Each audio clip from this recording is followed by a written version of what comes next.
পিতা যদি তার 8 বছরের সন্তানকে বলে, যাও আগামীকাল থেকে তুমি রিকশা চালাবা, কাজ করে আমাকে উপার্জন করে খাওয়াবা, কারণ আমি তোমার বাবা, আমার হক তোমার উপরে আছে, এই কথা বলে যদি কোনো বাবা নাবালক সন্তানকে কাজ করার জন্য রাস্তায় নামায় দেয়, বলে ওই পিতা হক আদায় করবে না, বরং ওই সন্তানের উপরে জুলুম করা হবে।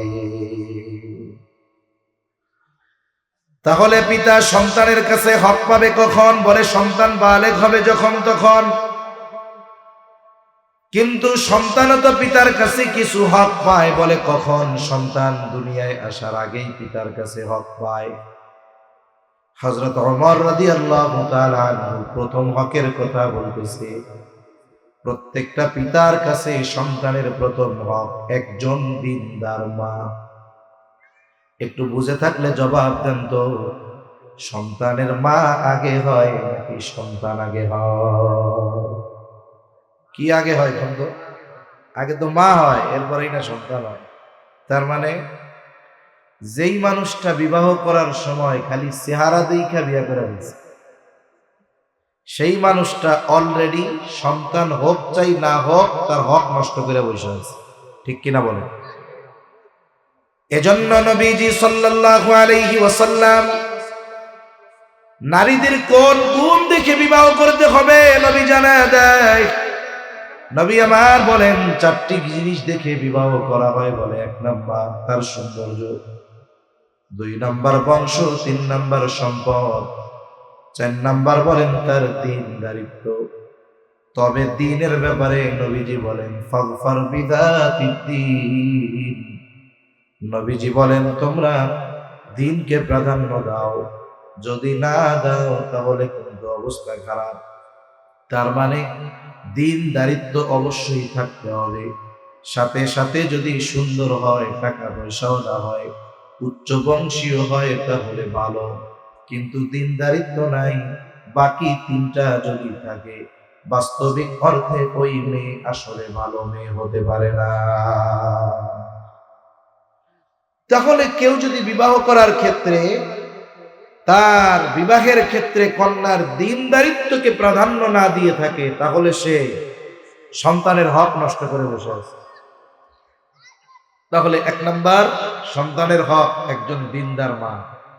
যারা বিবাহ করে ফেলছে তাদেরটা তো শেষ।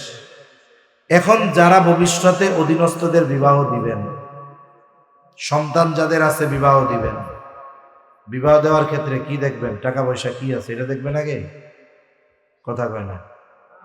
কি ফার্নিচার দিবে এটা আগে দেখবেন? আগে কি দেখবেন? দীনদারিত্ব। বলে মেয়ে কালো হোক তাও ভালো যদি দীনদারিত্ব থাকে। গ্রামাঞ্চলে একটা কথা বলে না, জাতের মেয়ে কালো ভালো, নদীর পানি গোলাও ভালো। তাহলে 1 নাম্বার বলে দীনদারিত্ব দেখতে হবে মেয়ের। যদি কোনো পিতা দীনহীন কোনো কন্যা বিবাহ করে, বলে সে সন্তানের হক নষ্ট করে বসে আছে। মনে করেন প্রথম হক ঠিকঠাক, সুন্দর একটা বিবাহ করছে, দিনদার দেখে বিবাহ করেছে, এইবার সন্তান যখন মায়ের গর্ভে আসবে, মায়ের জন্য কিছু করণীয় বিষয় আছে। কারণ মনে রাখতে হবে, পিতা উপার্জন করে ঠিক, কিন্তু সন্তানকে মানুষ হিসাবে গড়ার ভূমিকা সবচাইতে বেশি যার হাতে, তিনি হলো মা। সন্তান গড়ে তোলার জন্য শুধু দুনিয়ায় আসার পরেই দায়িত্ব নয়, বরং সন্তান যখন মায়ের গর্ভে আসবে তখন থেকেই সন্তানের যত্ন নিতে হবে। বলে কেমনে? আধুনিক বিজ্ঞান যেটা বলে সেটাই শোনাই আপনাদের। আল্লাহর নবী ও হাদিসের মধ্যে জানায় দেন, আল্লাহ তাআলা কোরআনে কেমন করে মায়ের পেটের ভিতরে একটু পানি থেকে আমাকে আপনাকে একটা আকৃতি প্রদান করা হয়। যখন মায়ের রেহেমে কোটি কোটি শুক্রাণু থেকে একটা অংশ পৌঁছায় যায়, ওই অংশটাই ছিলাম আমি, ওই অংশটাই ছিলাম আমরা। মায়ের রেহেমে যখন পৌঁছায় যায়, আল্লাহ তাআলা প্রতি মাসে যে নারীদের অসুস্থতা, এটাকে বন্ধ করে দেন। এইবার ওই রক্তগুলো আমার আপনার দেহ গঠনের কাজে আল্লাহ লাগায়। 120 দিনের প্রসেসিং এর পর আল্লাহ তাআলা আমাকে আপনাকে একটা মৃত মাংসের টুকরায় পরিণত করে। এই 120 দিন 4 মাস পর্যন্ত একটা মানুষ মায়ের পেটে মরা।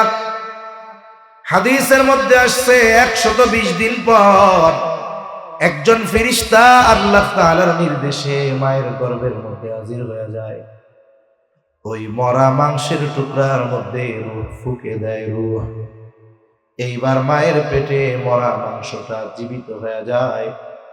বলে আমি আপনি যখন প্রাণ পেয়েছি তখনও আমার আপনার হাত হয় নাই, পা হয় নাই, চোখ হয় নাই, কান হয় নাই, কিন্তু তখন থেকেই আমি আপনি তাজা। বলে কেন? বলে আল্লাহ তাআলার নির্দেশে ফেরেশতা ওই মরা মাংসের টুকরার মধ্যে রূহ ফুঁকে দেওয়ার মাধ্যমে আমার আপনার অন্তর চালু হয়ে যায়, হার্ট চালু হয়ে যায়।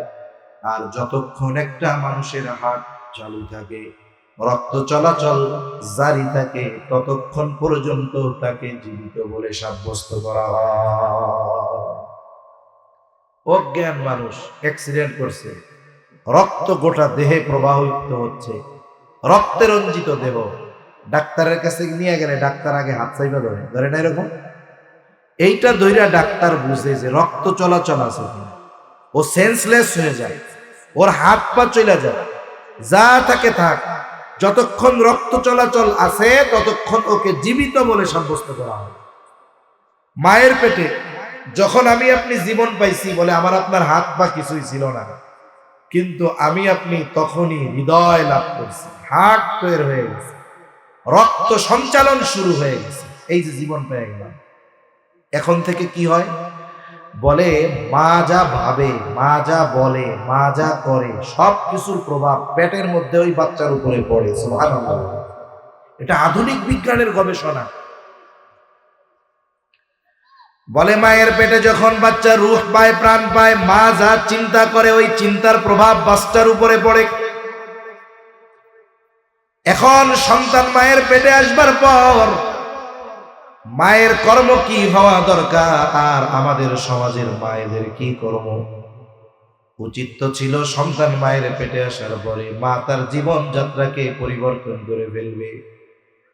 কিন্তু আমাদের মায়েরা যখন সন্তান পেটে আসে, স্বামীরে বলে এখন তো আর আমি বাপের বাড়ি ঘন ঘন যাইতে পারবো না, ডাক্তারও বলছে বিশ্রামে থাকতে হবে, ঘরের মধ্যে 9-10 মাস কেমনে থাকবো, একা একা কাটানো কঠিন, তুমি আছো সৌদি আরব অথবা ঢাকা, আপনি একটা কাজ করেন, আমারে একটা টাচ ফোন কিনা দেন।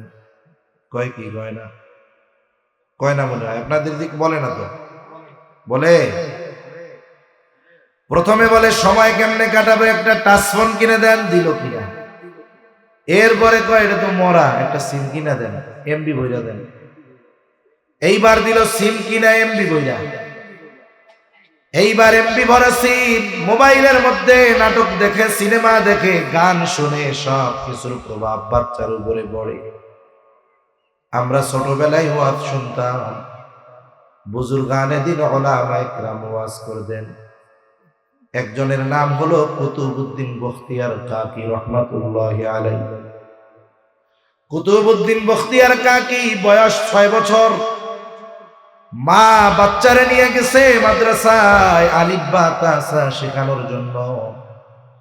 ওস্তাদ ছাত্র কুতুবউদ্দিন বখতিয়ার কাকিরে বলতেছে, বাবা পড়ো, আউযু বিল্লাহি মিনাশ শাইতানির রাজীম,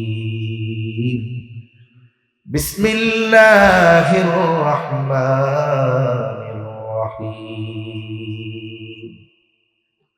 ছোট বাচ্চা, 5-6 বছরের বাচ্চা কুতুবউদ্দিন বখতিয়ার কাকি আউযু বিল্লাহ পড়ছে, বিসমিল্লাহ পড়ছে। ওস্তাদ তো থামছে, সে আর থামে না। ওস্তাদ চিন্তা করছে এরপরে বলবো আলিফ পড়ো, বা পড়ো, তা পড়ো, কিন্তু কুতুবউদ্দিন বখতিয়ার কাকি রহমাতুল্লাহি আলাইহি এক পাশ দিয়া সূরা ফাতিহা শুরু করে দিয়েছে। সূরা ফাতিহা শেষ, বাকারা শেষ, আলে ইমরান শেষ, নিসা শেষ, মাইদা শেষ। আনআম শেষ, একবারে পড়তে পড়তে 18 পারা যখন শেষ, কুতুবউদ্দিন বখতিয়ার কাকি তখন গিয়া পড়া থামাইছে। এইবার ওস্তাদ কুতুবউদ্দিন বখতিয়ার কাকির মাকে জিজ্ঞাসা করে, ও মা, তুমি তোমার সন্তানকে এনেছো আলিফ বা তাসা শেখানোর জন্য, তোমার সন্তান তো দেখি 18 পারার হাফেজ, তুমি কি তারে বাসায় এগুলা পড়াইছো নাকি? এইবার বলে, না, আমি তো বাসায় পড়াই নাই। তাইলে তুমি কি হাফেজা নাকি? বলে, না, আমার 18 পারা হিফজ করার সৌভাগ্য হয়েছিল, আর পড়ার সৌভাগ্য হয় নাই। তাইলে ছেলেরে পড়াও নাই, তাইলে শুনাইছো নাকি? এইবার কুতুবউদ্দিন বখতিয়ার কাকির মা বলে, আমার এই সন্তান যেদিন আমার পেটে আসছে ওই সময় থেকে নিয়া ও দুনিয়ায় আসার আগ পর্যন্ত আমি যে ওরে পেটে নিয়া কত হাজার বার এই 18 পারা তিলাওয়াত করেছি, এর কোনো হিসাব নাই। এখন বলতে পারেন, হুজুর, পেটের মধ্যে বাচ্চা নিয়া মা পড়ার ফজিলত কি? বলে, আছে। আমেরিকার একজন ডাক্তার গবেষণা করে তিনি বলতেছেন, যদি কোনো নারী চায় তার সন্তানের কণ্ঠ ভালো হবে, গায়ক হবে, সে যেন সন্তান পেটে আসার পর সে যেন গান গায়, গান শুনে। ভালো অভিনেতা যদি বানাতে চায় সে যেন অভিনয় দেখে। বলে, কেন? বলে, বাচ্চা পেটে আসবার পর মা যা করে, বলে, শোনে, সব কিছুর প্রভাব বাচ্চার উপরে পড়ে। শুধু তাই না, মায়ের পেটে যখন বাচ্চা শ্রবণ শক্তি পায়, মা কি শুনে আর মা কি বলে, সব কিছু মায়ের পেটে ওই বাচ্চা শুনতে পায়। এখন কুতুবউদ্দিন বখতিয়ার কাকির মা কোরআন পড়তো, কোরআনের প্রভাব পড়ছে কি পড়ে নাই? জোরে বলেন, পড়ছে? কুতুবউদ্দিন বখতিয়ার কাকির মা কোরআন পড়তো, মায়ের পেটে তো শুনছে। শুধু তাই না, তিনি বলেন, আমার সন্তান যখন দুনিয়ায় আসছে, আমার পবিত্রতা অর্জনের পর থেকে নিয়ে এই 6 বছর পর্যন্ত কত হাজার বার আমার সন্তানকে 18 পারা শোনাইছি, তার হিসাব নাই। এইবার ওই উস্তাদ বলে, শোনো, তাহলে তোমার সন্তান তোমার মুখের তিলাওয়াত শুনতে শুনতে 18 পারা হাফেজ হয়ে গেছে। এই সময়ে আলজেরিয়ার একটা ছেলে আছে, ছোট বাচ্চা, 3-3.5 বছর বয়স, মার কোলের মধ্যে হাফ প্যান্ট পরে থাকে। মোবাইলে সার্চ দিলে তারে পাওয়া যাবে। ওর মা কোরআন শরীফের যে কোনো জায়গা থেকে যদি 1-2 শব্দ পড়ে, ও তারপর থেকে পড়া শুরু করে দেয়। 4 বছরের বাচ্চা এইটা যদি পারে, এই ডিজিটাল স্মার্ট জামানায়, গোনায় ভরা জামানায়, আর কুতুবউদ্দিন বখতিয়ার কাকির মা এ তো সাধারণ মা না, একজন আবেদা সালেহা, তার সন্তান তার তিলাওয়াত শুনে 18 পারার হাফেজ হবে, এটা সাধারণ ব্যাপার, ঠিক কিনা বলে? এজন্য সন্তানকে যদি বাস্তবে মানুষে পরিণত করতে হয়, মায়ের গর্ভে থাকা অবস্থায় তার যত্ন শুরু করে দিতে হয়, ঠিক কিনা বলে? এরপরে সন্তান আসলো দুনিয়ায়। বলে, সন্তান দুনিয়ায় ভূমিষ্ঠ হওয়ার পরে সন্তানের সাথে কিছু করণীয় বিষয় আছে। বাস্তবতা হলো, এই কাজগুলো যদি আমরা করি, আমার দিল বলে, ওই সন্তান যদি রিক্সা চালায়ও খায়, ও মা বাবাকে বোঝা মনে করবে না। তাহলে সন্তান দুনিয়ায় ভূমিষ্ঠ হওয়ার পর সর্বপ্রথম কাজ কি? বলে, তার ডান কানে আজান, বাম কানে ইকামত। ছেলে হোক আর মেয়ে হোক, ডান কানে আজান, বাম কানে ইকামত। আমাদের দেশে এখনো অনেক মানুষের অজ্ঞতা এত বেশি, সে নিজেই জানে না কোথায় আজান দিবে, কারে দিয়া আজান দেওয়া হবে। দেখা যায় ছেলে হয়েছে, বাবা আছে ঢাকাতে, রাত 3টা বাজে, সুন্দর মতো ফোন দিয়া মা বলে, বাজান শুনছনি, কি খবর? বলে, কি হয়েছে? বলে, আমি তো দাদি হয়ে গেছি, ছেলে হয়েছে, কত খুশি। এইবার ছেলে ঢাকা থেকে ফোন দিছে আপনার মসজিদে, রাত 3টার সময় মুয়াজ্জিনরে ফোন দিছে। রাত 3টায় মুয়াজ্জিনরে ফোন দেয় কেন? কেউ মরলে ফোন দেয়, ঠিক কিনা? এখন মুয়াজ্জিন কয় কি এত রাত্রে ফোন দিল কেডায়, ফোন ধইরাই কয় ভাই মরছে কেডা, কারণ রাতে 3টা দাওয়াত খাওয়াইতে তো আর ফোন দিব না। এইবার ওই লোক বলে আরে ভাই কেউ মরে নাই, আমি অমুক ঢাকার থেকে বলতেছি, আমার একটা ছেলে হইছে, আপনি একটু আজান দিয়ে দেন। এই পোলা হইছে কই, আজান দেবে কই, দিতে কয় কারে। চিন্তা করছেন অবস্থা। মসজিদে আজান দিলে হবে? কথা বলে না, হবে? হবে না। যদি ওই রাত 3টায় উঠাও আজান দেয়, মানুষে আইসা পিড়াইয়া সাইজ বানায় ফেলবো। আমাদের দেশের মুয়াজ্জিনরা টাইম মতো আজান দেয়, ঠিক না?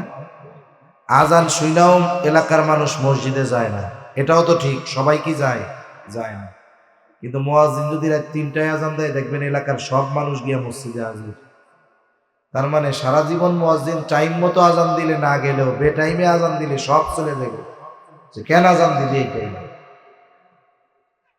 তাহলে আজান কোথায় দিতে হবে? বলে ছেলে হোক মেয়ে হোক, তার ডান কানে আজান, বাম কানে ইকামতের শব্দগুলো শোনায়া দিতে হবে। ওই জায়গায় যদি কোনো ছেলে না থাকে, যদি কোনো মহিলা থাকে, মহিলা এই দায়িত্বগুলো পালন করবে। ডান কানে আজান দিবে, বাম কানে ইকামত দিবে। কেন? বলে একে তো শরীয়তের নির্দেশনা, সাথে সাথে এর মধ্যে কয়েকটা হিকমত আছে। 1 নাম্বার, আমি আপনি দুনিয়ার জগতে আসার আগে ছিলাম আর এক জগতে, বলে ওইটার নাম হলো আলমে বতন, মায়ের পেট। ওই জায়গাটাও একটা বলে মায়ের পেট থেকে যখন দুনিয়ায় আসলো, এই দুনিয়ার জগতে হাজারো পচা কথা, মন্দ কথা আছে। দুনিয়ার কোনো কথার আওয়াজ আমার আপনার কানে পৌঁছানোর আগে, বাচ্চার কানে পৌঁছানোর আগে আল্লাহ তাআলার বড়ত্বের আওয়াজ তার কানে পৌঁছায়া দিতে হবে। ডান কানে আজান, বাম কানে ইকামত। দ্বিতীয় হিকমত, বলে দেখেন প্রত্যেক নামাজের আজান আছে, 5 ওয়াক্ত নামাজ পড়ি আজান আছে, ইকামত আছে। কিন্তু আমার আপনার জীবনের একটা গুরুত্বপূর্ণ সালাত, যেই দিন আমি মুসল্লি হব না, আমাকে সামনে নিয়ে মানুষ পড়বে, বলে জানাজার নামাজ। এটাই আজানও নাই, ইকামতও নাই। বলে নাই কেন? বলে আমি আপনি যখন দুনিয়ায় আসছি, আমার আপনার এই নামাজের আজান ইকামত হয়ে গেছে। তৃতীয় হিকমত, বুজুর্গানে দিন বলেন এই দুনিয়ায় তুমি কেমনে চলবা।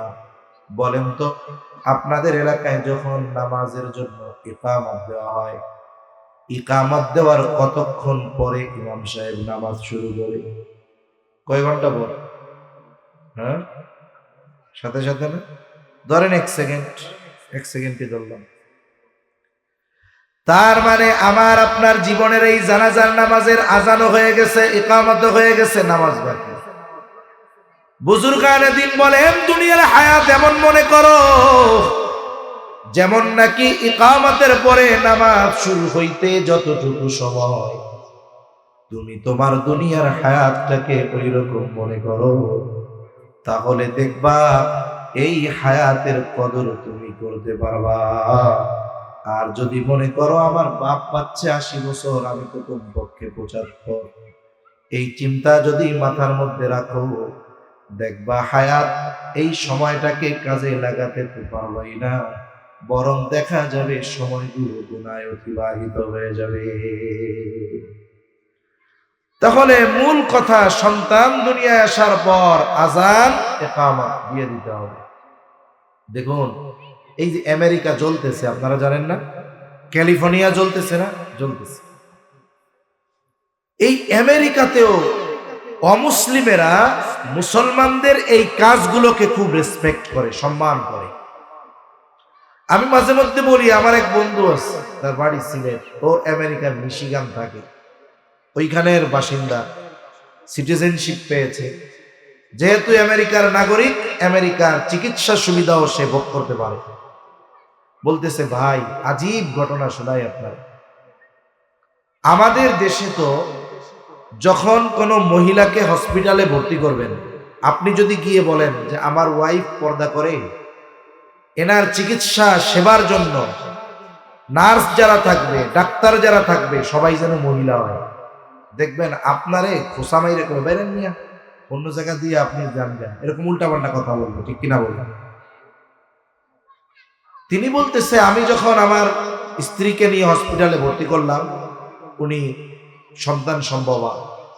আবার এমন নয় যে ওই দেশে আমাদের দেশের গাইনি ডাক্তার যারা, এদের কাছে যদি কেউ প্রেগনেন্ট মহিলাকে নিয়ে যায়, ও টেস্ট দিয়াই বলবে, হায় রে বাচ্চার পজিশন ভালো না, পানি কম আছে, এটারে সিজার না করলে বাচ্চাও বাঁচতে নাও পারে, বাচ্চার মাও নাও বাঁচতে পারে। কারণ আপনি ভয়ের ঠেলায় কি করবেন? ও আল্লাহ, কারো মরার দরকার নাই, পেট কাটে কাটুক বাইচা থাক, ঠিক কিনা বলে? আমাদের দেশে ডাক্তাররা ডাকাতি করে, যেই চিকিৎসা দরকার নাই সেটাও করে।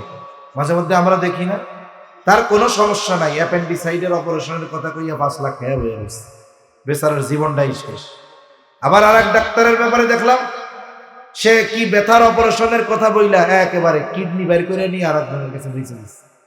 এগুলো ডাকাত, এদের চাইতে ডাকাত ভালো, ঠিক কিনা বলে? কিন্তু বহির্বিশ্বে অমুসলিম যারা, ওরা এরকম ডাকাত না, এদের চারিত্রিকগত কিছু বিষয় আছে খুব ভালো। তা বলতেছে, আমি যে হসপিটালে নিচ্ছি সেফটির জন্য, ওদের যদি সিজারের প্রয়োজন না হয় ওরা তো করবেই না, স্বাভাবিক ডেলিভারি করাবে। যদি ইন কেস কোনো বিষয় হয়েই যায়, করতে যদি বাধ্য হয় তাইলে করবে, নইলে করবে না। পেশেন্ট ভর্তি করতে গেলে এন্ট্রি করতে হয় না, লিখতে হয় না যে কে অভিভাবক, নাম কি। বন্ধু আমার বলে, আমি গিয়ে যখন বললাম আমার নাম ফখরুল ইসলাম, তিনি আমার স্ত্রী, তখন রিসিপশন থেকে বলতেছে, তাহলে আপনার জন্য কেবিন হলো ওই বিল্ডিং এ।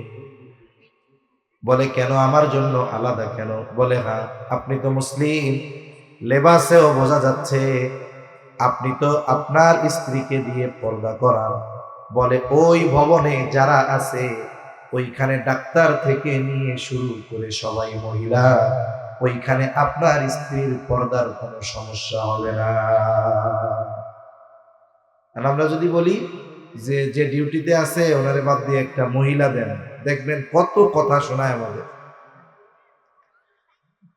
এরপরে বললেন, আমার স্ত্রী প্রসব বেদনা উঠলো, ওনাকে থিয়েটারের মধ্যে নিয়ে যাওয়া হলো, অপারেশন থিয়েটারে, ওই জায়গায় স্বাভাবিক ডেলিভারি হবে। ওই ভবনে মহিলা ছাড়া কেউ নাই, বলে পুরুষ আমি একা, অপারেশন থিয়েটারের সামনে আমি বসা। ইতিমধ্যে একজন নিগ্রো আফ্রিকান লোক অপারেশন থিয়েটারের দরজার সামনে এসে দাঁড়ায় গেছে। আমি চিন্তা করতেছি, বাচ্চা আমার হচ্ছে, এই জন্য আমার থাকার অনুমতি এই জায়গায়, এইটা আবার কেনা। এবার ও গিয়ে ওই আফ্রিকানকে জিজ্ঞাসা করে, হু আর ইউ, তুমি কে? তখন সে বলতেছে, আমি হলাম এই হসপিটালের একজন স্টাফ, এইখানে কি চাও? বলে আমাকে রিসিপশন থেকে এখানে আসতে বলা হয়েছে। কেন? বলে আমাকে জানানো হয়েছে একজন মুসলমান সন্তান হচ্ছে, বলে এই সন্তানের কানে আযান ইকামত দিতে হবে। বলে হসপিটাল কর্তৃপক্ষ মুসলমানদের সন্তানদের কানে আযান ইকামত দেওয়ার দায়িত্ব আমাকে দিয়ে দিয়েছে। বলে যত বাচ্চা হয় মুসলমানদের এই দায়িত্ব আমি পালন করি, আর আমার দিছে কে? হসপিটাল কর্তৃপক্ষ। একটু চিন্তা করেন তো, একটা অমুসলিম দেশ, ইসলামের বড় দুশ্মন এরা, কিন্তু কিছু কিছু বিষয় তারা এটাকে যেমন রেসপেক্ট করে, আমাদের দেশের মুসলমানরা এটা হয়তো জানেই না। আর আপনার বাচ্চা হওয়ার পরে আপনি যদি কোন আমি একটু আযান ইকামত দেই ওদের গানে, বলবো সরেন সরেন সরেন, ভাইরাস ঢুকবে, এই হবে সেই হবে, আপনারা ঢুকতেই দিবে না, ঠিক কিনা কর? এটা সন্তানের অন্যতম একটি হক। এরপরে সন্তানের বয়স যখন 7 দিন হবে, 7 দিন, বলে তার আকিকা করতে হবে। আকিকা, ছেলে যদি হয় 2টা ছাগল দিয়া, মেয়ে হলে 1টা। 7ম দিন, না পারলে 14তম দিন, না পারলে 21তম দিন। ছেলে হইছে কিন্তু 2টা ছাগল দেওয়ার সামর্থ্য নাই, বলে আপনি সময় ঠিক রেখে 1টা দিয়া দেন, হয়ে যাবে, কোনো অসুবিধা নেই।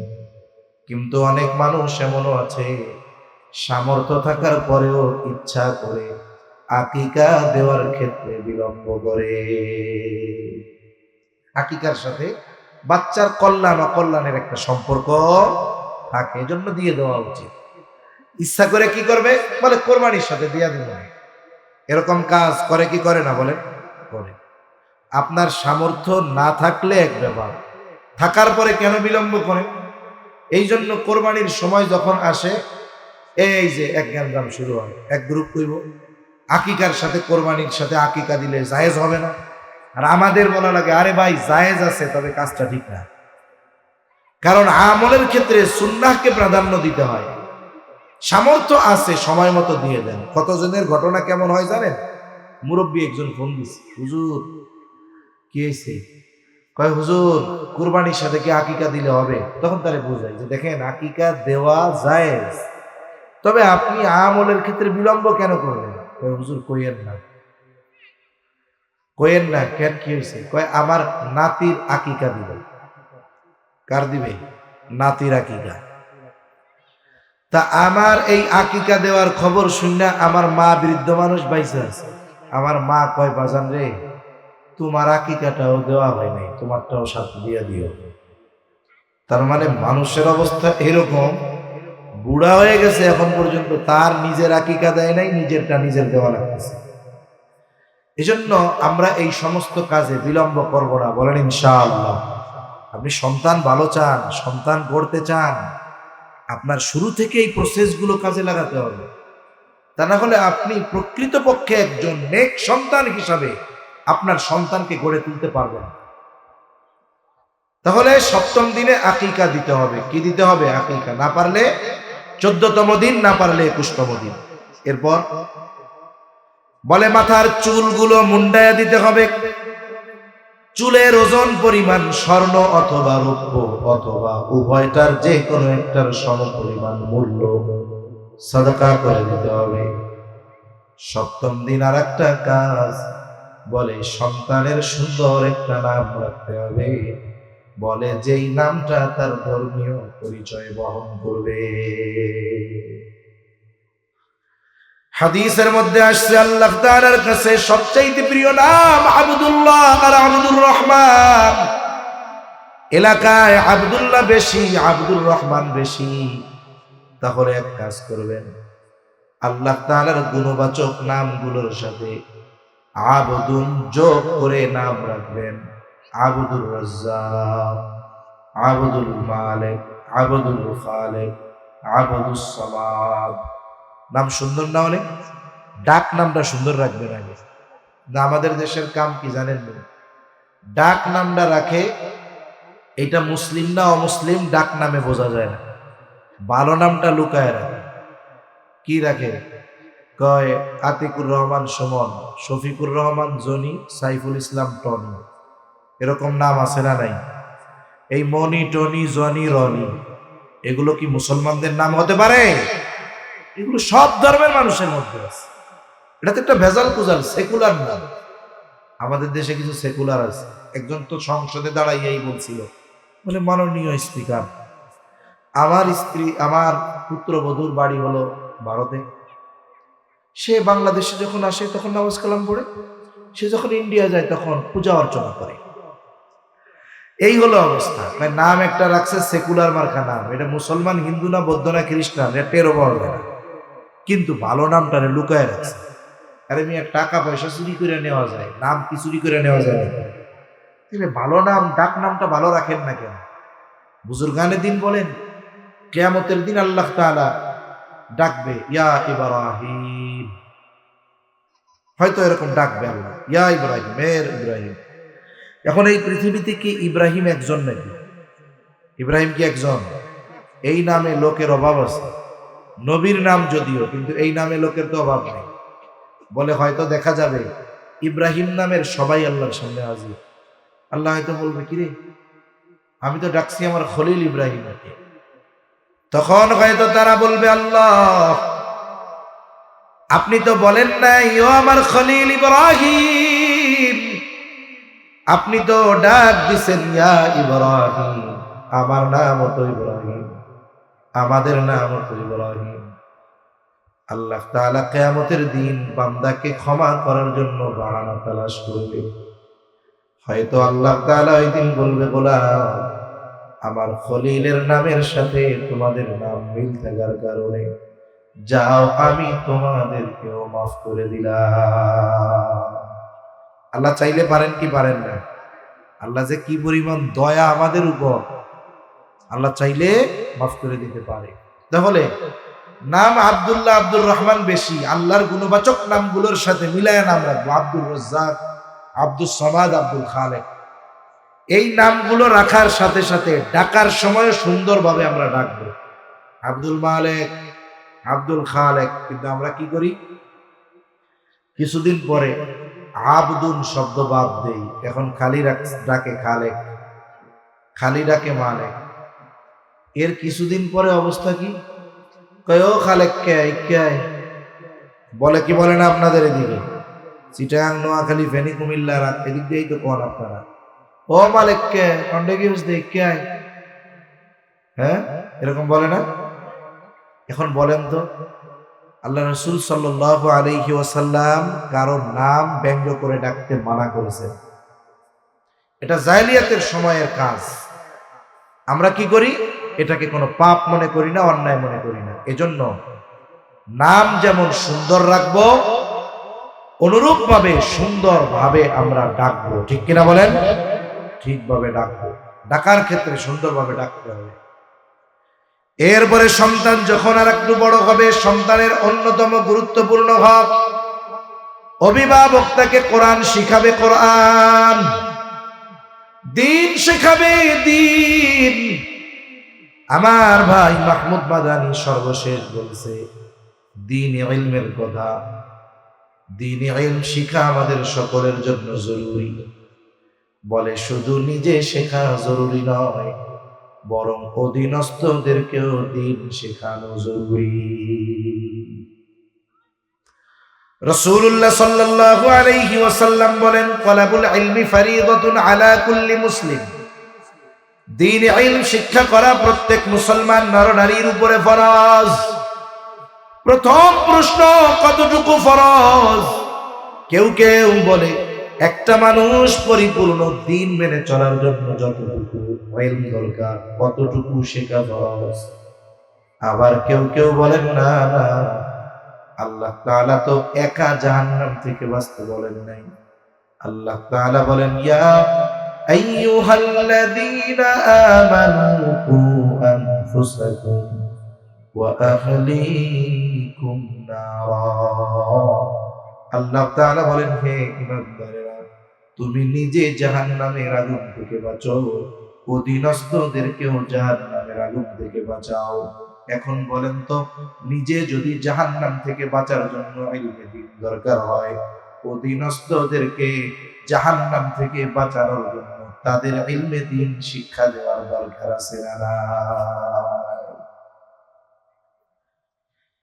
আমাদের সমাজে আমরা যদি হিসাব করি, শতকরা 10-15 জন পাওয়া যাবে না, ওলামায়ে কেরাম বাদ দিয়া, মাদ্রাসার ছাত্র বাদ দিয়া, ওলামায়ে কেরাম বাদ দিয়ে বাকি 100 জনের মধ্যে 5 জনও পাওয়া যাবে না যতটুকু ইলম শিখা ফরজ ততটুকু ইলম তারা শিখছে।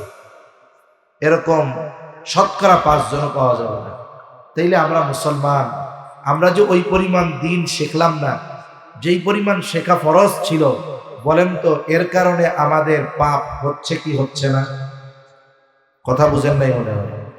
আর সুন্নাহ ইসলামিয়া মাদ্রাসার মুহতামিমরা যায় যদি বলেন যে হুজুর, আমাদের সন্তানেরা তো দ্বীন ইলম শিখতেছে, কিন্তু আমাদের যতটুকু শেখা ফরজ আমরা তো শিখলাম না। দৈনিক এশার পরে আধা ঘন্টা সময় দিয়ে আমাদের একটু জরুরতে দ্বীন শেখায়া দেন। বলেন তো মসজিদের ইমাম, মাদ্রাসার মুহতামিম এই কথা কি বলবে যে আমরা পারবো না? এ কথা বলবে? বলবে না। কিন্তু অবস্থা কি? বলে আমাদের শেখার আগ্রহ নেই, আমাদের আগ্রহের অভাব।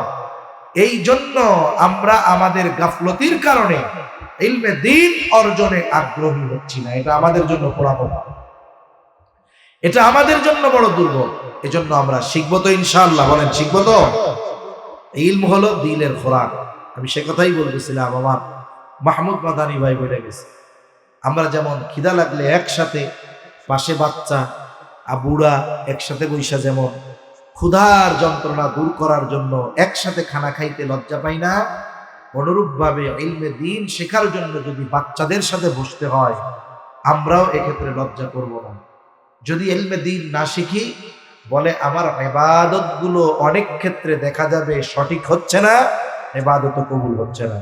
এজন্য আমরা যারা বড় আছি শিখবো তো ইনশাআল্লাহ, আল্লাহ তৌফিক দান করেন। সাথে সাথে অধীনস্থদেরকে শেখাতে হবে। শেখাবেন কোথায়?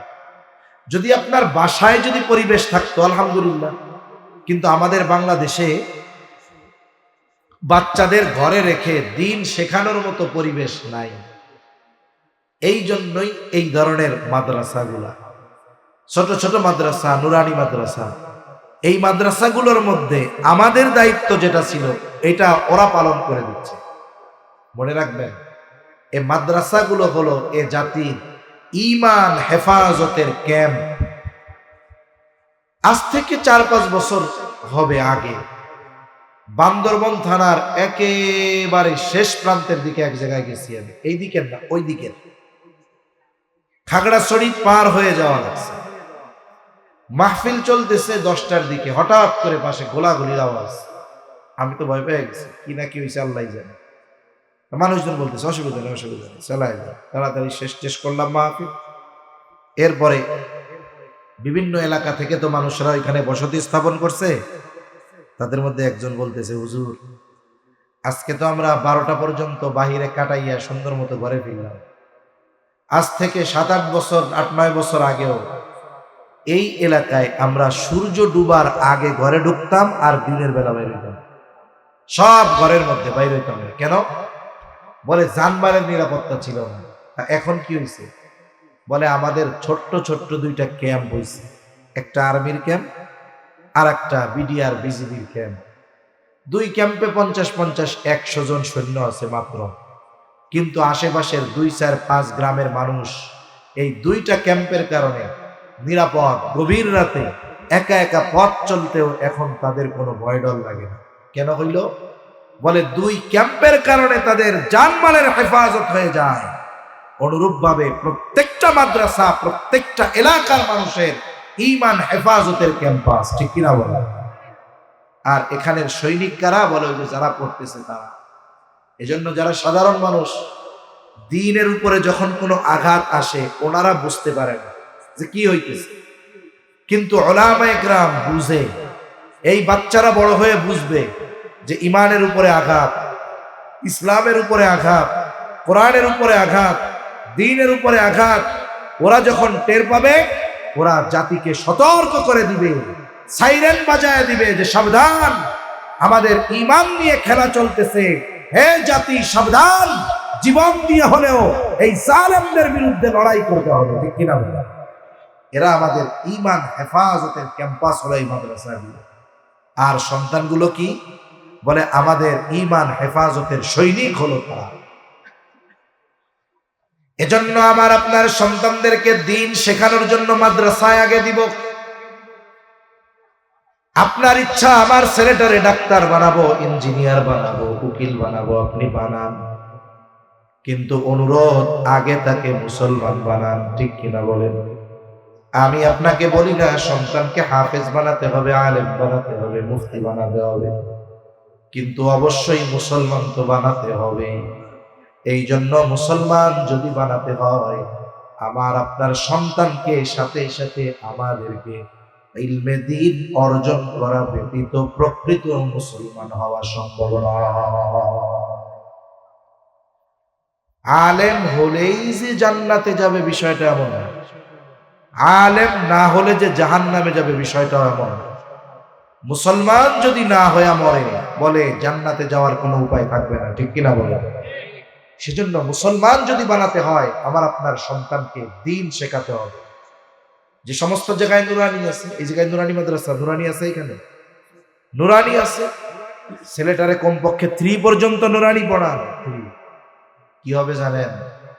চ্যালেঞ্জ, এই ছেলে 3 পর্যন্ত পড়বার পর একটা মানুষের দ্বীনের উপরে চলতে, অধীনস্থদেরকে চালাতে যতটুকু ইলম দরকার, ওই ছোট বাচ্চা ক্লাস 3 পর্যন্ত পড়ে পুরোটাই শিখে যায়। আর এর বুনিয়াদ তখন হয় দ্বীন, ওর শিক্ষার ভিত্তি হয় দ্বীন। এরপরে আপনি তার স্কুলে দিচ্ছেন, ও বড় ডাক্তার হয়েছে, ইঞ্জিনিয়ার হয়েছে, চ্যালেঞ্জ, ও ডাক্তার ইঞ্জিনিয়ার যা হয় হোক, এই যে ভিত্তিমূলক শিক্ষা, দ্বীনি শিক্ষা হওয়ার কারণে ও যদি ইউরোপ আমেরিকায়ও চলে যায়, ও বদ্দিন হবে না, ঠিক কিনা কোন?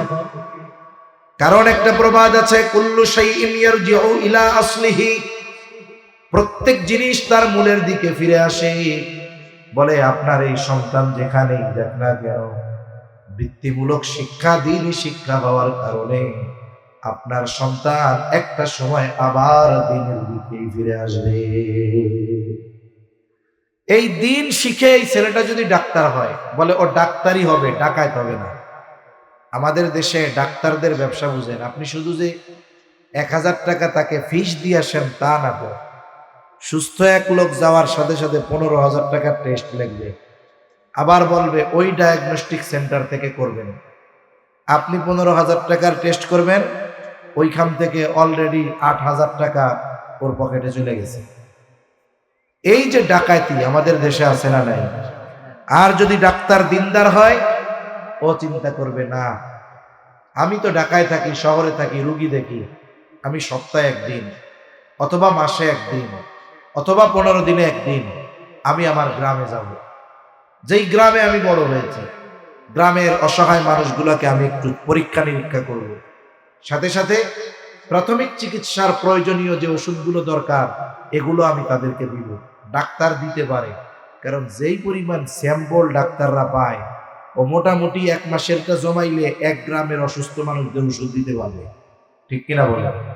এরকম ডাক্তার আমাদের দেশে অনেক অনেক আছে, যে মানুষগুলো সপ্তাহে একদিন গ্রামে যায়, অসুস্থ মানুষগুলোর খেদমত করে, চিকিৎসা প্রদান করে। যদি জটিল রোগ হয়, তার তত্ত্বাবধানে শহরে এনে একেবারে নামমাত্র খরচে তার চিকিৎসা করায় দেয়। এখন বলেন তো, আপনার ছেলেটা যদি এই নিয়তে ডাক্তার হয়, এই দিন তার মধ্যে থাকার কারণে চিন্তা আমি ডাক্তারি দ্বারা মানুষের খেদমত করব, তাহলে কি হবে? ও ডাক্তার হয়ে টাকাও কামাবে, আর খেদমতে খালক, মানুষের খেদমত করার কারণে জান্নাতও কামাবে, ঠিক কিনা বলেন? তাহলে লাভ হইল না লস হইল? জোরে বল। এই জন্য দিন শেখাবো তো সন্তানদের, কথা বলে না, শেখাবো তো ইনশাআল্লাহ, দিন শেখাবো। এরপরে সন্তান যখন আর একটু বড় হবে, যদি আপনার বাসায় থাকে, তার অন্যতম হক হলো, আমার আপনার নবীজি বলেন 7 বছর বয়স হলে নামাজের জন্য তাকিদ দিতে হবে। 10 বছর বয়স নামাজ না পড়লে প্রহার করতে হবে। 10 বছরে আর একটা কাজ নবী বলেন, বাচ্চার বিছানাটাকে আলাদা করে দিতে হবে। 7 বছরে নামাজের তাকিদ। বলেন তো, যেই বাচ্চাটা 5 বছর বয়স থেকে মাদ্রাসায় যায়, ওই বাচ্চাকে 7 বছর বয়সে নামাজের আদেশ করা লাগবে না। ওই বাচ্চা মাদ্রাসায় পড়ার কারণে 7 বছর বয়সে আশা করা যায় পাক্কা নামাজিতে পরিণত হয়ে যাবে। আপনাদের এখানে বাচ্চাদের অনুশীলনী দেখাইছে কিনা, প্রদর্শনী দেখাইছে কিনা জানি না, অনেক জায়গায় নুরানি বাচ্চাদের প্রদর্শনী দেখায়। আর এই সুন্দর, এত সুন্দরভাবে জানাজা পড়ায়, এত সুন্দরভাবে 2 রাকাত নামাজে 60টা মাসালা নামাজ পড়ে, আর বইলা দেয় যে এটা ফরজ, এটা ওয়াজিব, এটা সুন্নাতে মুআক্কাদা, এভাবে বইলা দেয়।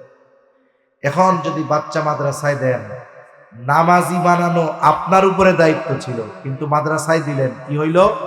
বলে আপনার 7 বছরে নামাজি হবে কিনা টেনশন করা লাগবে না, ও 7 বছরে পাক্কা নামাজি হয়ে যাবে, ঠিক কিনা বলে? মাঝে মধ্যে মোবাইলের মধ্যে অনেক ভিডিও দেখা যায়, ওই সিসি ক্যামেরার ভিডিও। একটা ভিডিওর মধ্যে একদিন দেখলাম, এক মক্তবের বাচ্চা বা হেফজখানার বাচ্চা হবে, ওর বয়স কত, 6 বছর হবে, ও ঘুম থেকে উঠছে, ওর প্রস্রাব ধরছে। এখন ও বাথরুম থেকে প্রস্রাব কইরা আসছে, আবার কি যেন মনে করে আবার বাথরুমে গেছে, আওয়াজ তো শোনা যাচ্ছে না, এমনি দেখা যাইতেছে। এবার কি দেখা গেল, ও বাথরুম থেকে অজু করে আসছে, অজু করে আইসা ও গামছা দিয়ে মুখ টুক মুছলো, ওর বিছানার পাশে ও নামাজে দাঁড়ায় গেল। বাচ্চাটার বয়স 6 হবে বা 7 হবে। দেখুন ওর চিন্তাটা কি। আমি তো আমার আপনার বাচ্চা, আমরা আমাদের বাচ্চারা 14-15 বছর বয়স, ওটারে নামাজই পড়াইতে পারি না, কতজনের মা কান্দে যে আমার পোলাটা ফজরের নামাজ পড়ে না, যদি একটু নামাজি হয়ে যাইত তাহলে আর কিছু লাগতো না। কতজনের মা কান্দে কি কান্দে না কন? কিন্তু ওই ছোট বাচ্চা মাদ্রাসার পরিবেশে থাইকা কি হইল, ও ওই টাইমে সিসি ক্যামেরায় দেখাচ্ছে 3টা 3:30 বাজে, ও প্রস্রাব করে চলে আসছে। ও চিন্তা করছে ঘুম যেহেতু ভাঙ্গাই গেছে, তাহলে অজু করে 2 রাকাত তাহাজ্জুদ নামাজ পড়ি। আবার অজু করে আইসা 2 রাকাত 4 রাকাত নামাজ পড়ে আল্লাহর কাছে কান্নাকাটি করে আবার শুয়ে পড়ছে। একটু চিন্তা করেন তো, আপনি আপনার বাচ্চারে মসজিদে নিতে পারতেছেন না, আর এই 6 বছরের বাচ্চাটা যার আমল নামাই ওপেন হয় নাই, ও গুনাহ করলে কোনো গুনাহই হয় না, অথচ এই বাচ্চাটা দ্বীনি পরিবেশে থাকার কারণে 6 বছর বয়সে রাত্রে উঠে তাহাজ্জুদ করতেছে। এই দৃশ্য যেই বাপ দেখবে, যেই মা দেখবে, যেই ওস্তাদ দেখবে, আল্লাহর কসম ওই মা বাপ যদি ইমানদার হয়, এই দৃশ্যর চাইতে অন্তর শীতলকরণের দৃশ্য আর কোনো কিছুই ওই মা বাবার জন্য হতে পারে না। এজন্য সন্তানদেরকে আমরা নামাজের শিক্ষা দিব। দিতে হলে কোথায় দিব বলে মাদ্রাসায় দিয়ে দাও, তাহলে সহজে হয়ে যাবে। এরপরে সন্তান যখন প্রাপ্তবয়স্ক হবে, আলোচনা শেষ, লম্বা করব না আর। বলে সন্তান যখন প্রাপ্তবয়স্ক হবে, বিবাহ উপযুক্ত হবে, সন্তানকে বিবাহ দিয়ে দিতে হবে। ছেলে হোক আর মেয়ে হোক, উভয়কে বিবাহ দেওয়ার দায়িত্ব হলো অভিভাবকের, পিতার। আল্লাহ তাআলা কোরআনুল কারীমের মধ্যে বলেন, ওয়া আনকিহুল আয়ামা মিনকুম ওয়াস-সালিহিনা মিন ইবাদিকুম ওয়া ইমাইকুম ইয়াকুনু ফুকারা ইউগনিহিমুল্লাহ।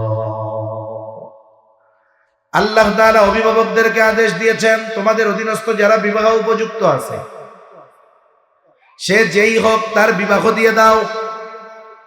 অনেক ক্ষেত্রে অনেকে বিবাহ দেওয়ার ক্ষেত্রে বিলম্ব করে, বলে বিবাহ দিলে কি হবে, খাওয়াবে কি?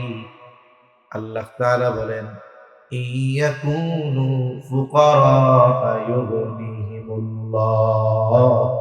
আল্লাহ তাআলা বলেন বিবাহ দিয়ে দাও, তারা যদি দরিদ্র হয় ধনী বানায় দিবেন কে?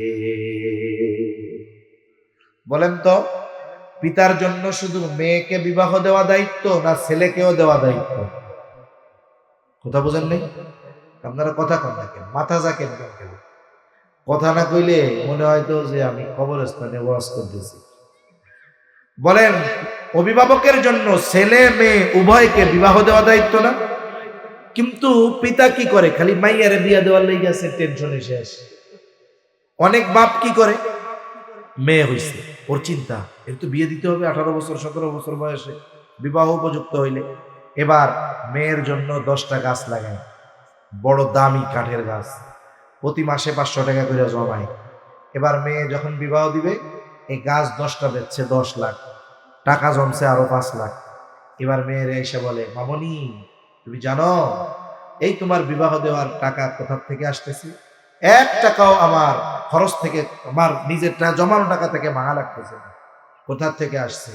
বলে, মামনি তুমি যেদিন জন্ম নিছো ওই দিনই তো আমি চিন্তা করছি আমার মামনি বড় হবে, তাকে বিবাহ দেওয়া লাগবে। এখন বিবাহ দিব তো আমি ধুমধাম করে, এজন্য তোমার জন্য 10টা গাছ লাগাইছিলাম, এই 500 টাকা করে প্রতি মাসে জমাইছিলাম, টাকা জমাই হয়েছে 5 লাখ, কথার কথা, আর গাছ বেচে বেশি 10 লাখ, এই 15 লক্ষ টাকা। তুমি চিন্তা করো না মামনি, একেবারে আমি তোমার ঘর সাজাইয়া তোমার বিয়ে দিব।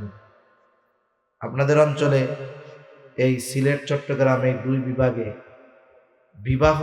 বিবাহের ক্ষেত্রে এত পরিমাণ খরচ করে, অকল্পনীয় খরচ করে কি করে না বলেন? সব দিক দিয়ে করে। মনে রাখবেন, অনেকে চিন্তা করে অমুকের মাইয়ারে 10 লাখ খরচ করে বিয়ে দিল, আমি যদি 12 লাখ খরচ না করি আমার ইজ্জত থাকবো? আসলে বিবাহ দেওয়ার ক্ষেত্রে আপনি বরকতের চিন্তা করেন। নবীজি কি বলেন? ইন্না আ'যামান নিকাহি বারাকা আইসারুহা মাউনা। যেই বিবাহে খরচ যত কম, সেই বিবাহে বরকত তত বেশি। সুবহানাল্লাহ। এই জন্য আমাদের কিছু যুবক ভাই চিন্তা করে, মা বাপরে আর কষ্ট দিব না, নিজেই বিয়ে করে লইয়া এটা চলে আয়, একেবারে খরচ ছাড়া। এখন আপনি চিন্তা করতেছেন মেয়েরে বিবাহ দিবেন, কেন? ছেলেরেও তো বিয়ে দেওয়ার দায়িত্ব আপনার। ছেলে যখন বিবাহ উপযুক্ত হয়, ছেলে যখন বিবাহ করতে চায়, বাবার কাছে খোঁজ যায় যে ছেলে বিয়ে করতে চায়। এখন কয় ইতারে বিয়া দিউম, খাওয়াইব কি, আগে ইনকাম করুক। এইবার ছেলে মনে করেন চাকরি বাকরি ধরছে, ব্যবসা বাণিজ্য শুরু করছে, এখন বলে তাইলে এখন বিয়া দিয়া দেন, এখন তো ইনকাম ধরছে। কয় আমি 20 বছর খাওয়াইলাম, এখন ইনকাম করে আগে আমারে 5 বছর খাওয়া, এরপরে বিয়া দিব। ঠিক কিনা বলে? কি ভুল করতেছেন জানেন? এই ছেলেটা, বিবাহ উপযুক্ত ছেলেটা, আপনি বিবাহ না দেওয়ার কারণে এই ছেলেটা যদি যৌবনের তাড়নায় কোনো পাপের সাথে জড়ায়, আপনি বাবা হাজী সাহেব, মসজিদের সভাপতি, মসজিদের ইমাম, মনে রাখবেন আপনি তো চোখের গুনাহও করেন না, জবানের গুনাহও করেন না, কিন্তু ছেলে যদি পাপে জড়ায় জেনা করে, বলে ওই জেনার গুনাহ ওই বুজুর্গ বাপের আমল নামায় যোগ হয়ে যাবে। ঠিক কিনা বলেন? এজন্য মেয়ের বিবাহের কথা যেমন জন্মের পর পর চিন্তা করেন, ওরকম আল্লাহ বলছে মেয়েরও বিবাহ দিতে হবে, ছেলেরটাও দিতে হবে। দায়িত্ব অভিভাবকের। ছেলের জন্য 10টা গাছ লাগান, 500 টাকা করে জমান, বিবাহ উপযুক্ত হয়ে গেছে, এইবার এই টাকা তার হাতে তুলে দিয়ে বলেন, ধরো, আমার দায়িত্ব ছিল তোমার প্রাপ্তবয়স্ক হলে বিবাহ দেওয়া, কারণ তুমি যদি এই কারণে কোনো পাপে জড়াও, ওটা আমার আমল নামায় যোগ হবে। এই যে 15 লাখ, বিবাহ করবা, ব্যবসা বাণিজ্য করবা, যাও নিজের পায়ে দাঁড়ায় যাও, বিয়ে শাদী করো, তাহলে তো সহজ হয়ে যাইবে। এজন্য মনে রাখতে হবে, আমাদের অধীনস্থ যারা আছে, বিবাহ উপযুক্ত যারা, এদের যদি আমরা বিবাহ না দেই যথাসময়ে, এই কারণে যদি পাপের সাথে জড়িয়ে যায়, বলে এই পাপের ভাগীদার অভিভাবককেও হওয়া লাগবে। এখন আসেন, আমি মোটা মোটা কিছু হকের কথা বললাম।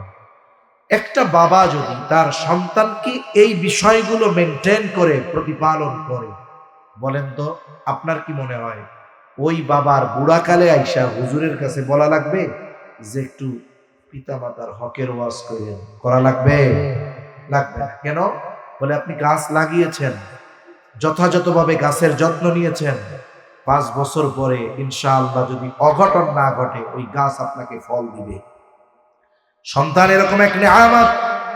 আপনি যদি সন্তানের এরকম কদর করেন, তাকে দিনদার বানানোর ফিকির করেন, যথাযথ হকগুলো আদায় করেন, এই সন্তান এক সময় বড় হবে, আপনি বৃদ্ধ হয়ে যাবেন, ওই সন্তান আপনাকে বোঝা মনে করবে না।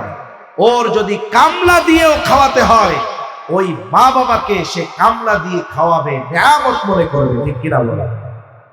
এজন্য আমরা আমাদের সন্তানদেরকে দুনিয়া আখেরাতে সম্পদে যদি পরিণত করতে চাই, সন্তানদের হক আদায় সহকারে সন্তানদেরকে দিন শেখানোর কোনো বিকল্প নেই। একটা জিনিস একটু চিন্তা করেন, একজন মানুষ কৃষক, লেখাপড়াও পারে না, নিজের নামও লিখতে পারে না, এইরকম একজন লোক তার সন্তানকে কষ্ট করে লেখাপড়া শিখিয়েছে। এখন সে বিসিএস ক্যাডার, বড় সরকারি চাকরিজীবী, সরকার তাকে থাকার জন্য বাড়ি দিয়েছে, চলার জন্য গাড়ি দিয়েছে, স্পেশাল বাসায় সে থাকে। বলেন তো, সন্তানকে শিক্ষিত করার কারণে সন্তান যেই ফ্যাসিলিটি গুলো ভোগ করতেছে, এই ফ্যাসিলিটি গুলো তার পিতাও ভোগ করতে পারবে কি পারবে না? পারবে। ওই পিতা সন্তানের বাসায় গিয়ে থাকতে পারবে, খাইতে পারবে, গাড়িতে চড়তে পারবে। তারে কেউ বলবে না যে আপনার ছেলে তো বিসিএস ক্যাডার, আপনি তো মূর্খ, কেন আপনি এই গাড়িতে উঠতেছেন, নামেন, এরকম কেউ বলার অধিকার রাখে? তার মানে সন্তান যদি সম্মানিত হয়, সাথে সাথে তার পিতা মাতাও সম্মানিত হয়। এটা দুনিয়ার নিজাম।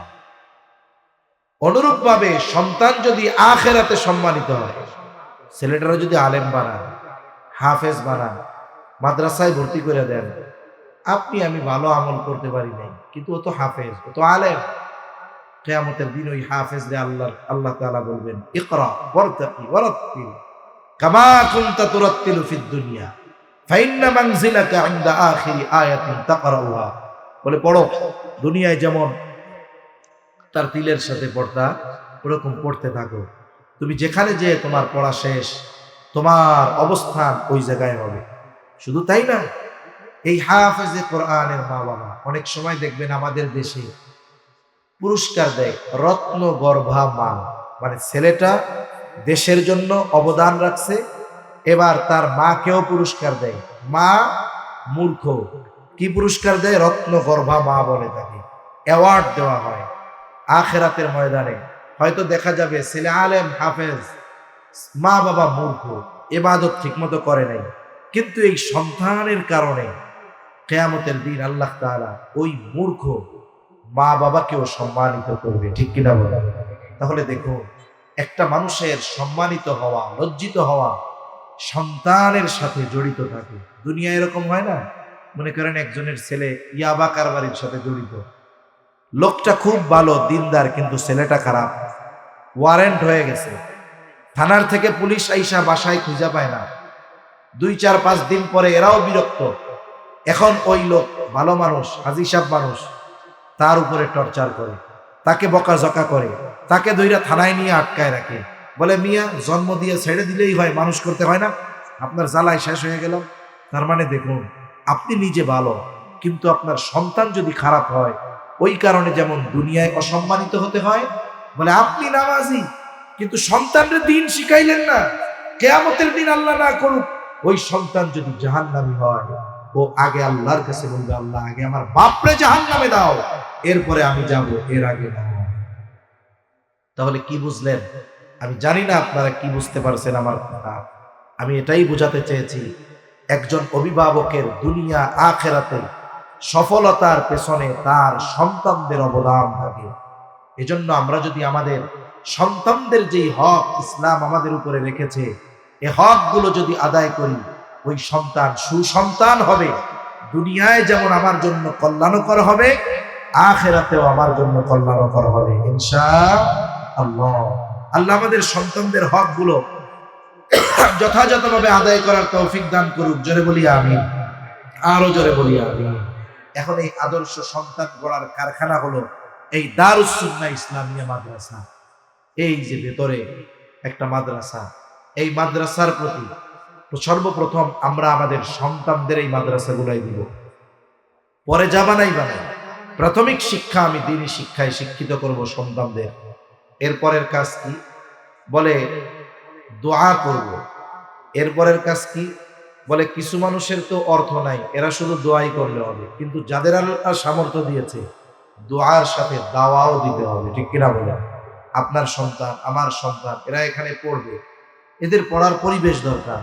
যারা পড়াবে এরা যেন নির্বিঘ্নে নিশ্চিন্তে ভালোভাবে পড়াতে পারে, এজন্য তাদেরকে খরচ দেওয়া দরকার, বেতন দেওয়া দরকার, যাতে করে তাদের পারিবারিক টেনশন কম থাকে। এখন দেখুন, এরা দিন শেখার মাধ্যমে ওরা নিজেরাই উপকৃত হয় তা না, বরং আমরাও ওদের দ্বারা উপকৃত হই। কেমনে হই? দেখুন, কোরআনের হাফেজ হওয়া ফরজে আইন না, তবে ফরজে কিফায়া। কথা বুঝেননি? মুফতি হওয়া, মাওলানা হওয়া ফরজে আইন না, তবে ফরজে কিফায়া। ফরজে কিফায়া কোনটা? সহজ উদাহরণ দেয়। একজন মারা গেছে আপনাদের এলাকায়, এই ব্যক্তির জানাজা দাফন কাফন কেউ করেনি, তাহলে এলাকার সবাই গুনাহগার হবে, ঠিক না? কিন্তু যদি 5-8-10 জন লোক এই দায়িত্ব পালন করে, করার কারণে সকলের থেকে জিম্মাদারি আদায় হয়ে যাবে। কিন্তু যদি কেউ না করে, সবাই গুনাহগার হবে।